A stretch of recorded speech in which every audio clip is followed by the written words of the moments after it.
Join us as we go on the road in a country many claim as their homeland, but only few call home. An ancient land that has stood the test of time, yet still surprises with timeless treasures.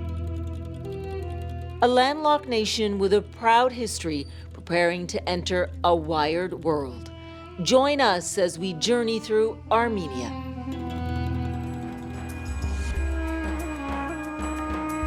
We begin in the capital, Yerevan. After 23 years of independence, there's evidence that this tiny nation is finally starting to shake off its Soviet past. The signs along Lenin Avenue have been changed to Mashtots Avenue, a 5th century monk who invented the Armenian alphabet.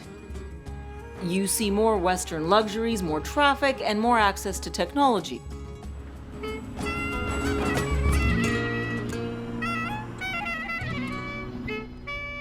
At a new cafe, a younger, well-connected generation gathers on a Saturday night, most of them students, here to hang out, play games, and relax.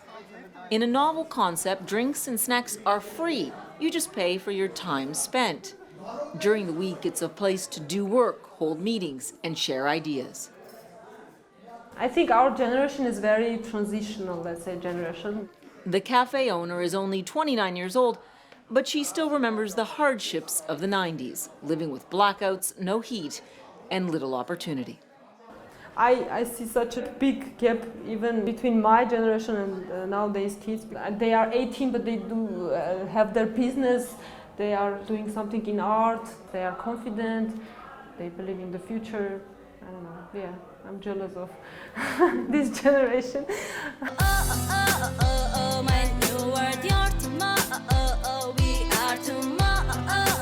Meet Armenia's new internet generation. They are talented, ambitious, and they have just been handed the keys to the castle.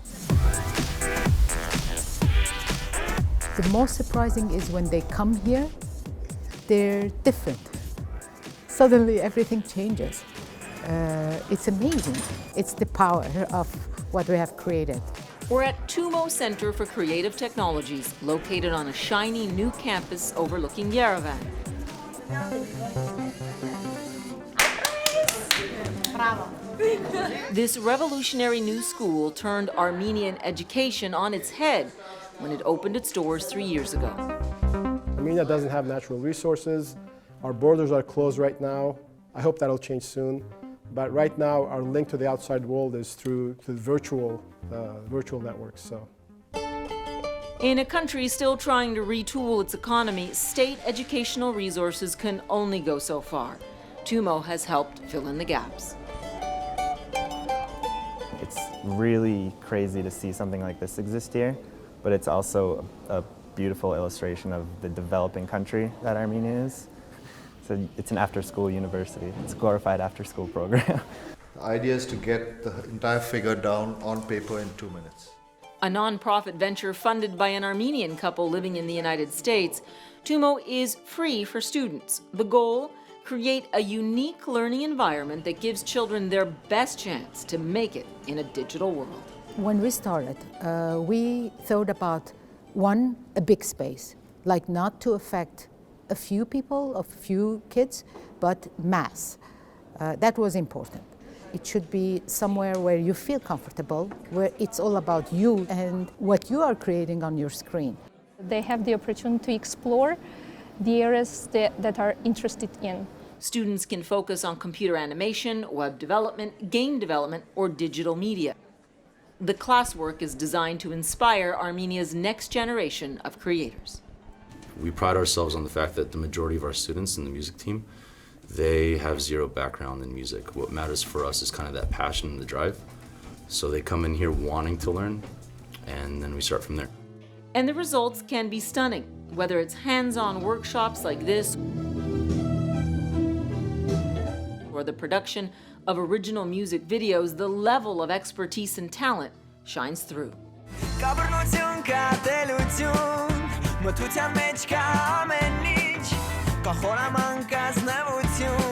This is going to be the music scene. Everything that we're exposing them to, think about it, they're 15 years old. You know, 5 years from now, they'll be 20 and they'll start working. Knee rotation, knee rotation. And that's really what it's all about, setting Armenian kids up for real-world jobs. Tumo brings that opportunity right in-house by renting the top floors out to tech startups. The kids aspire to work in companies like the ones, or literally for the companies upstairs. They see their future right above them. PixArt is the #1 photo editor, especially on Android. 50 million users around the world are using our product on a monthly basis to create something cool and share to the world. Armenian success story PixArt is already expanding on Tumo's top floor. By combining outside investment and local talent, they have built a company that is competing on an international scale. Startups and innovation is going to be like a very important part of country recovery, if you want. I'm happy to be part of it. Yeah. So where does all this brain power come from? Many Armenians point to their love of chess. Chess and Armenia's aspiration to be excellent in chess speaks more about people's mindset and their respect for intellectual pursuits. Across town, in a much different after-school program, parents gather to watch their children match wits and willpower at the country's elite chess academy. These are the best and the brightest, aspiring grandmasters who come from schools across Armenia, where chess is now a required class. Even in this high technology age, people need to think. If you are not trained to think from young age, you can't make correct decisions. Like Tumo, the coaches here train young minds to excel and compete on the world stage. But as the Academy's director points out, chess may help them win in a wired world too. Chess is great for this century. Technology evolves so fast, people don't have time to think in order to press the buttons. Chess allows us to think and press the buttons at the same time, the right buttons. There is my superhero that I have made. Pressing the right buttons. It's exactly what the children are doing back at Tumo. 3 times a week, they come from all around the capital just for a chance to log on and learn. His superpower is calling milk to fight with bad ninjas. I promise that I will be a good animator to make famous Armenia.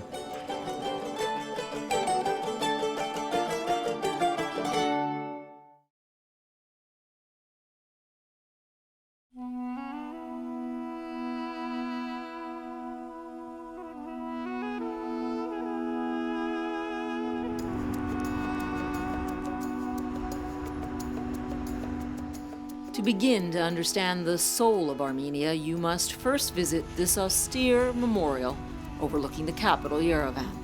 The collective memory of an entire people is centered right here around the horrific event which it commemorates, the Armenian genocide. It is a stark reminder of a seismic crack in Armenia's long, proud history, when 1.5 million Armenian Christians living in the Ottoman Empire were massacred. It is very powerful, the way it is built and the architecture and the landscape. It was built in 1965 on the 50th anniversary of the genocide. In the time when within Soviet Union this topic was not very encouraged. It really turned into a symbol of national unity and kind of a reawakening of national tradition.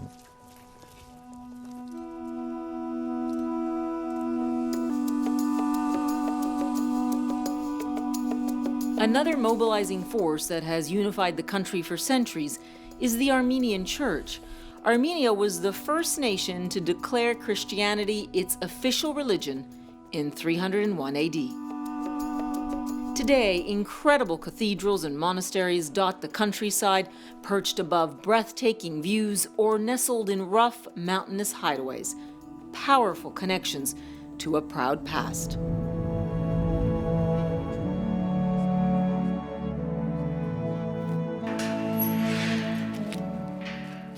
Traveling outside the capital Yerevan, we find one of the church's crown jewels, Gegard Monastery, a 13th century architectural wonder carved right out of the surrounding mountainside. You can feel the energy there. meanwhile, which is very calm and there's huge energy there. Our guide through Gegard is Mirushan Minashian, a young architect in awe of its complex beauty. For me as an architect, it's incredible to imagine to carve out something like this, even with today's equipment, the advanced technologies. It's like almost impossible. I'm really proud of the people who did it, and I'm pretty much sure they had a very big vision. As you can see, this is a carved from inside the stone, and you can see how perfect they imagined the dimensions and how accurate they did everything. Many religious sites in Armenia were destroyed by earthquakes or torn down by the Soviets. The ones that remain serve as reminders of a much larger, more dominant Armenia. When they're coming here from most of the people, and they're trying to find their roots, these places are for me, it's like the time traveling things, that you're traveling through the time and going so deep. And honestly, sometimes you can feel them.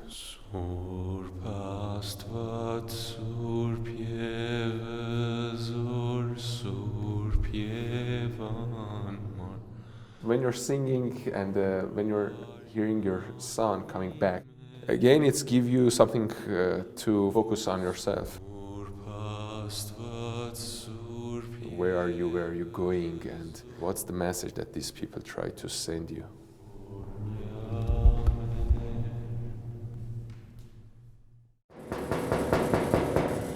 I'm coming. Marushin visits a friend's house just down the road in Garni.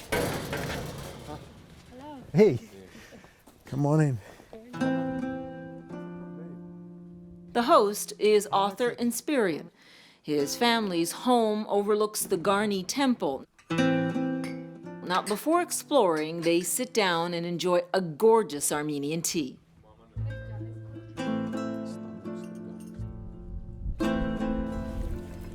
We have a dessert table, organic fruits, everything from this garden, everything, including tea, including this juice, and we call this unap. It's not popular, but it's very tasty. Tasty it is. Walnut is very popular in this village, Garni. Very tasty walnut. I really like the annab. It reminds me of my childhood. You can take it with you. Take your childhood with you.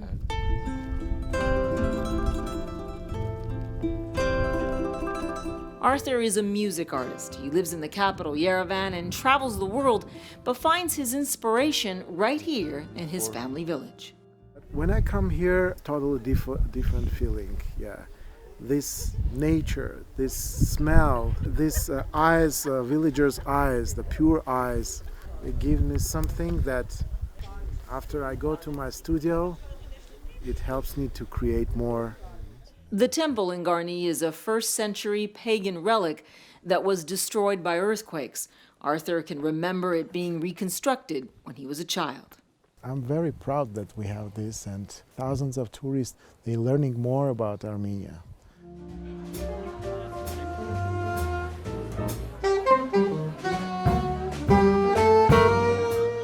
For Arthur, connecting to the past has always been very important. As an Armenian jazz singer, he knows great things can come from reaching back.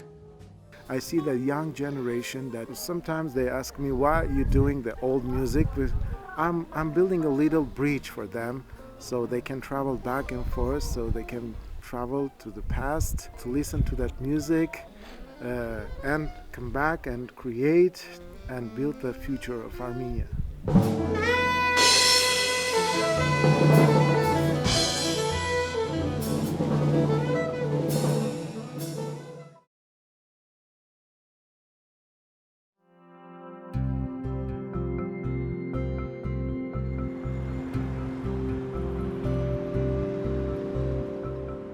Morning in Yerevan.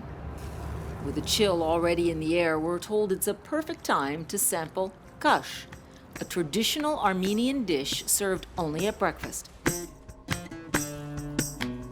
It's prepared the day before and left to simmer all night. And oh yeah, did we forget to tell you, it's made with cow's hooves? It's painful in the beginning, but then you realize it's part of the tradition and you have to carry on, and then you start loving it. For a lesson in the art of eating kush, our team sits down with political satirist Sergei Sargsyan. We take this very seriously, okay? Khash is a ritual, not just meal, it's a ritual. So it's also supposed to isolate you from the society for the rest of the day, so it implies a lot of garlic. Then the most important part, dry lavage, until it turns into a porridgey substance. And then you do this. It's an apologetic sound that you know you're a sinner, you know, you're admitting you're a sinner, and then you carry on sinning. With the early morning vodka already flowing, the conversation eventually turns to politics and the state of satire in Armenia today. We're still learning, we're still in the process. Sergei believes his show's satire is helping to put public pressure on Armenia's political elite. Reporters know that whatever they ask is going to end up on TV, and so they can't really bully the reporters. Signs of a maturing democracy? Sergei would be happy if it just made Armenian politicians smile a bit more. It's like politicians are having khash all year round. They have their khash faces serious, and they have to take things seriously.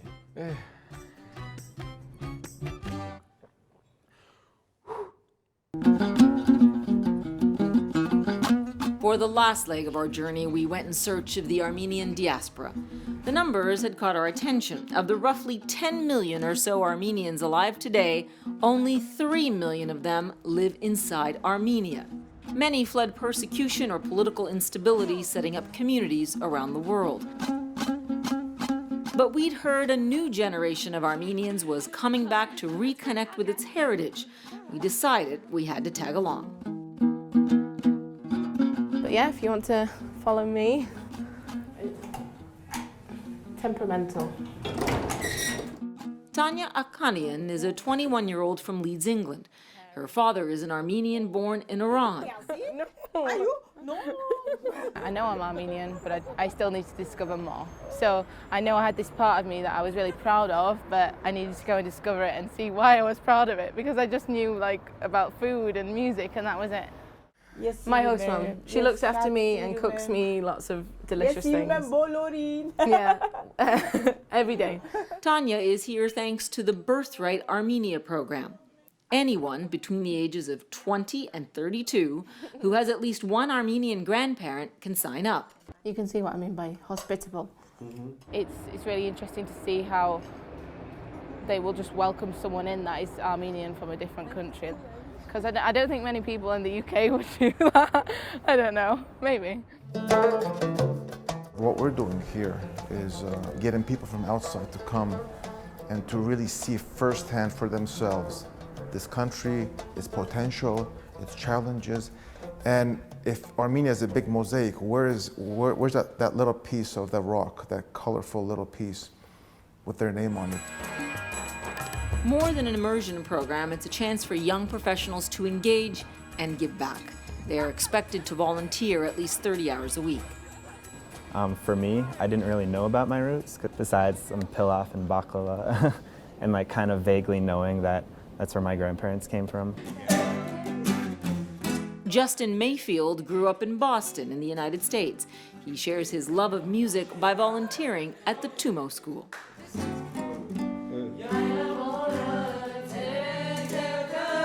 Learning Armenian music was one of my goals when I came here, and I'm trying to implement it into my workshop and trying to make the students have a way to modernize it. So we want to kind of show them what's awesome about it. Birthright helps volunteers get the full Armenian experience by taking them out of their comfort zone. We catch up with the Birthright caravan in the tiny village of Yeged Nudsar. I am Antoine Stepan Terjanian, and this is my wife Sheila. We were like you, Armenian Volunteer Corps. We came here in May 2002. We came to Armenia for the first time. Our objective was to serve for 1 year, but we fell in love with the people. There you go. It's really interesting to hear Anton's story, actually, about what he said about the people being the greatest resource, because like the one thing that is consistent everywhere in the cities and in the villages is kind of the people, and like how hard they work and how everyone's got like a complicated history. I think I will. You will come back and keep in touch. Tomorrow we're just gonna knock on people's doors and talk to these families. We'll try this one first. Usually it leads to like a really interesting story and something like you've never imagined someone could have gone through.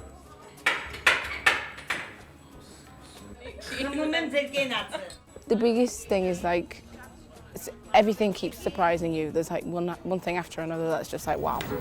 Might need some more time here. Keep an open mind and have no expectations. That's always what I'm going to say to you. Okay. Wow. It reminded me so much of back home and growing up with my dad, like the Western Armenian influences.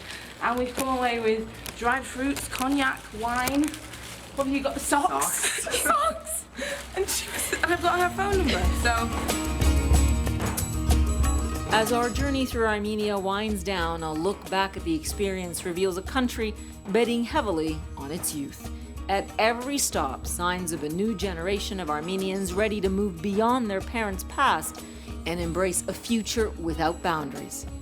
And probably most memorable from our time on the road in Armenia, all the people, both young and old, who were eager to open their hearts and share their homeland.